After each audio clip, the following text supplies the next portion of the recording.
In 2008, an unprecedented crisis hit the Irish economy caused by the greed of developers and bankers. They get bailed out, but ordinary people are still paying the price through the destruction of living standards, vital public services, and attacks on our rights. I accept that there were failures in the political system. I accept that I have to take responsibility as a member of the governing party during that period for what happened. But let's be fair about it, we all partied. I wish I could tell you that the budget won't impact on every citizen in need, but I can't. Then suddenly, on the 11th of October 2014, Ireland changed. Enough was enough. From the communities themselves, ordinary working class people mobilised from all over the country on a huge and historic demonstration in Dublin against water charges.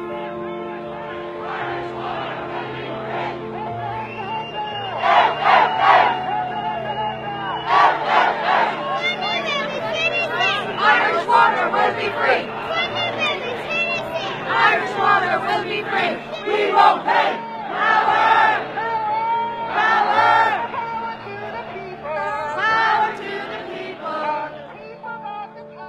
On the same day, the Dublin South West by-election also declared that resistance had arrived as Paul Murphy, the anti-water charges candidate, had sensationally beat all the main parties.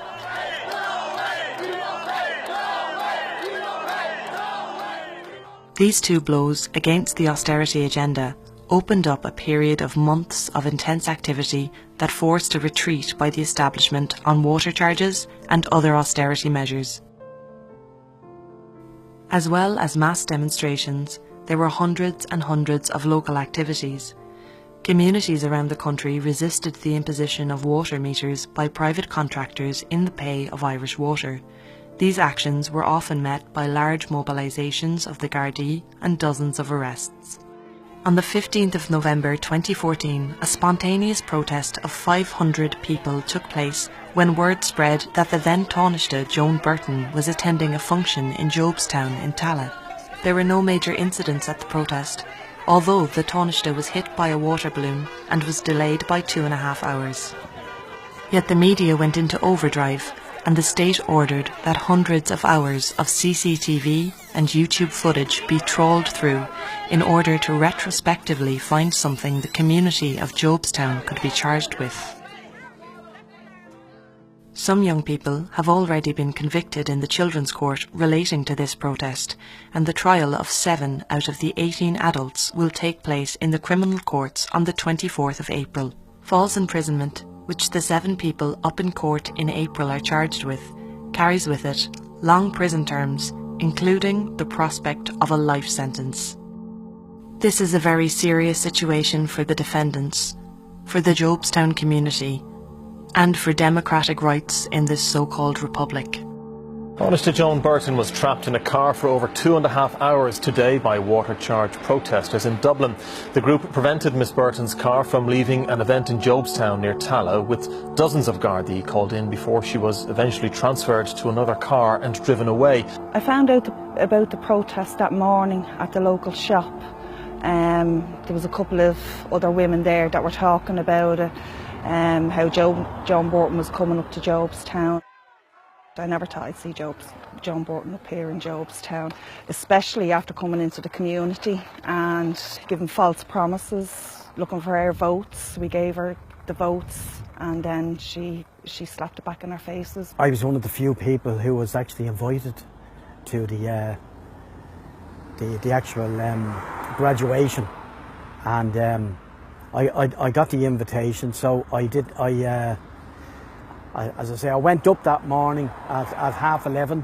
It was supposed to kick off around 12 o'clock, and so I got a good view of everything up there, and I noticed that there was very, very little security. I think I only seen 2 policemen. When I got there, there was roughly maybe 70 to 80 people there.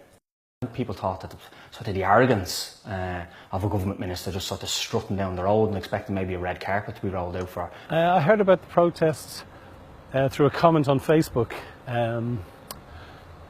I think it was posted half an hour before I'd come over. It was a very genuine outpouring from people, you know. It was a real, this was at the very height of the water charges campaign. It was at the You know, there was the role the Labour Party had played. It was John Borton's particular role in social welfare. It all came out on that day. Water charges 238 if Fine Gael got into government on its own. The government were going on about a recovery, but there wasn't a recovery scene up here or in any of the other areas that had like working class people or anything in it. So I thought it was a good opportunity to let Joe know that people weren't happy with what was going on. Thought he had a cheek coming up to Jonestown. I heard about it Friday evening. There was a protest tomorrow morning at 11 o'clock outside on Cusson, and Joan Borton was going to be there. That's when I heard that Joan Borton, and it was one of the students that was to get the diploma that day. So they didn't want her to give the diploma, and that's why they rang around. Joan was in on Cusson, and we heard that she was in there because there was people inaugurating, they were getting their degree certs, and that's what she was there for. And we didn't want to interfere with that, but we still wanted to get a point across. They came out of the gates, so we clapped them and they waved at us and they walked up to the church. And Joan came out then after, and of course the crowd walked behind her, some of them got in front of her, and that's when she got the bang of the water bloom. So this area here, St Thomas's Church, was the first real main point of protest on the morning in question. That's the area where John Borton went after the ceremony. That's the area of where the protest escalated, in the sense that Gardaí reacted. Just had the impact of setting a determined mood amongst protesters that they weren't going to be bullied. So she got into the car and anyway, and people were surrounded the car. Now the police had surrounded the car as well. They sat behind to protest. That's it. Nothing more, nothing sinister, nothing bad about it. If you're going on a protest and something happens and you delay somebody, maybe for a while, a little while, that's your protest. She was sitting in her car grinning at people. So at no point did I say that she was terrified in any respect. When Catherine's opponent approached me about moving people on, I told her that nobody had any intention of hurting the woman, that they just wanted to get their point across. Trying to get her to listen to people, what was going on in people's lives. And she just didn't care, basically. She didn't care. The only time things really got violent was when the guards started to drag people. That's when it really, I felt a bit nervous myself then. That's the only time it really got a bit, a bit hyped up then. People didn't like that. Women getting dragged and children getting pushed around, mostly by guards. I was sitting behind the back of the car myself with some other women, and a couple of men were there. The police, they grew and grew. They came onto the premises and surrounded the car that Joan Borton was in. We were all sitting down. There was a great atmosphere. There was a great buzz. People were coming together. They were sharing experiences on how the crash had affected them, and they started to pull Paul Murphy up. It got so bad that at one stage Paul's face was actually turning red because they were pulling his clothes from him, and another woman leaned in and loosened his top, and the guards took it off. Then he was left on the ground then naked from the top up. People got very annoyed at this. He was a public representative on the ground being manhandled by guards while John Borton is sitting in the car behind him smiling out at him. I think this infuriated people. I literally had to pull down the zip on his top because he was choking. The police were literally choking him. He was gone purple. Nobody had intentions of keeping her there for hours or anything like it. It was just initial, we'll just sit down and protest. We weren't probably even planning on staying there that long until the police start roughing people up, pushing people around.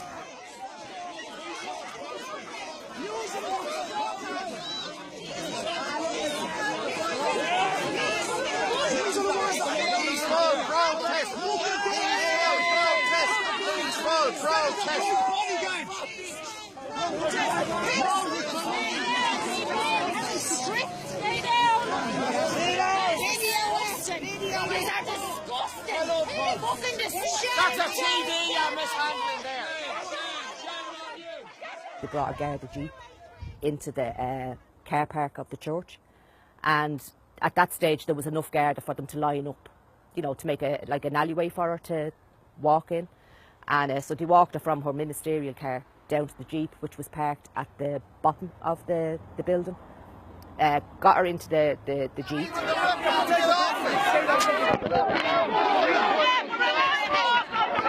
So people did run out onto the main road. People did run to block the double gates to stop the jeep from going out. There was no hard kind of tactics or whatever being used. It was just people standing there and conversing, and there was a car that was held in the road. And the Garda's chief was saying they needed to move the protest and get it to a conclusion and move away. So Paul had said, right, I'm going to ask the crowd, using the megaphone, in a democratic format. There was various different orders in terms of votes which were put to the crowd. So I think it may have been Paul Murphy had put the first vote to the crowd, asking people in terms of, have we, in terms of, expressed their opinion of who she were about. People were obviously very angry. She was laughing in the back of the car. She was taking photos. And obviously that vote was defeated, and we managed in terms of that we would remain on the Fortune Town Road for that little bit longer. What was previously done with water meter installations, where a precedent being set with local guards, where there was an agreement to give, to basically slow march her out of the area, and that was done. I think it was done with a superintendent or a chief superintendent. Paul Murphy, I believe, was in discussions with him, and that was agreed. That took place for maybe 15-20 minutes. When the riot police did come in, everybody got a fright. We all thought they were just going to start lashing into us, to be honest. And we were saying, just sit down, maybe be more protected if we sat down. There was an agreement done that basically she would be slow marched out of the area if they were put away. I never thought she was in danger, never once. I wouldn't like to see a woman put in danger like that.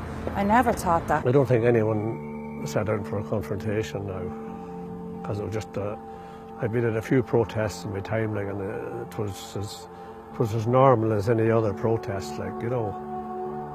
And I think the amount of police and stuff that came there, you know, I saw bigger protests, and they were never highlighted by the media, and they were never on the 6 News first thing, the main item.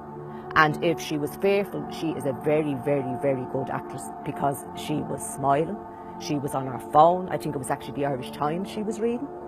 She actually at some stages was looking as if she just had contempt for us. Fear? No. There was no fear. When I was there at first, there was maybe 6 or 7 policemen, and then more came, and there could have been 20, 30. Then more came. I think in the end, I heard it was over 120 altogether, you know. So there was a large number of police there, you know. And that's what I'm saying. I can't understand how you can kidnap someone with 100 policemen there, and probably 20 or 30 around their car. I can't understand that. And 120 policemen looking while you're kidnapping someone. Just because we're from Jobstown, we're a mob. Do you know what I mean?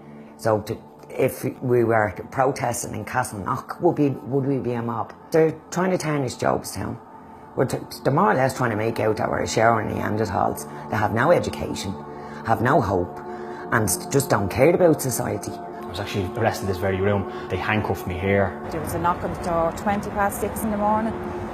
6 detectives, armed detectives, came into the house. But I have a bigger key to dog, so they wouldn't come in. For the children, that was horrible. My neighbour witnessed them being taken into a detective car. She's like, what's that all about? And I said, for protesting. She was like, what? Are you serious? For protesting? I think there was 4 policemen and 2 sitting down the road in the car, you know, and I think that was a bit unnecessary. Well, I think I had my 2-year sentence done, you know, I've been in court 15 times now or something like that. We were in Italy on holidays. You know, extended family, we were out having a meal, and next of all my phone just lit up. I just started texting and hopping and buzzing, and So basically it had been leaked to RTE. That was early August. It was a month later before we were charging anything. And for that month, it was talked about widely in the media. Preparing the ground, obviously, for these charges. 2 minutes before the 6-1 news, I had a missed call on my phone. Listened to the voicemail, and it was Paul Reynolds of RTE, the Chief Crimes Correspondent, leaving me a message that myself, Mick Murphy and Paul Murphy were to be charged with the false imprisonment of John Burton and Karen O'Connell, which I just thought was remarkable, you know. Well, it's not nice, you know. All the people on these charges are family people. They're not criminals, they're not gangsters. They all have families, they work. They're just normal people from Tala that was protesting, you know.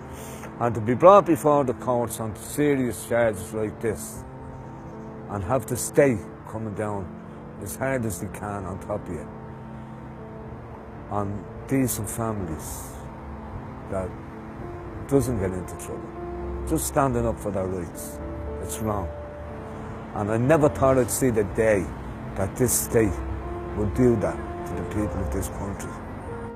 People just felt that this was a time for, it was a time for protest. It was a time to show the government we're not going to be pushed around anymore. People still had it in their heads about the water charges, but they also had it in their head about what was going on with the likes of the banks. Even that night, that Saturday night then, you could see on the news, you could see the anger that the establishment had against the people of Jobstown. I think that it's anti-democratic to try to block somebody, to try to trap somebody in their car, to try to stop them going about their business. I don't think that's consistent with the principles of democracy. Nip that in the bud. If not, we're facing what is potentially a nicer situation in the Middle East if those people are allowed to get on to do what they're doing. And can I ask the Taoiseach, will it include any provisions in relation to political policing?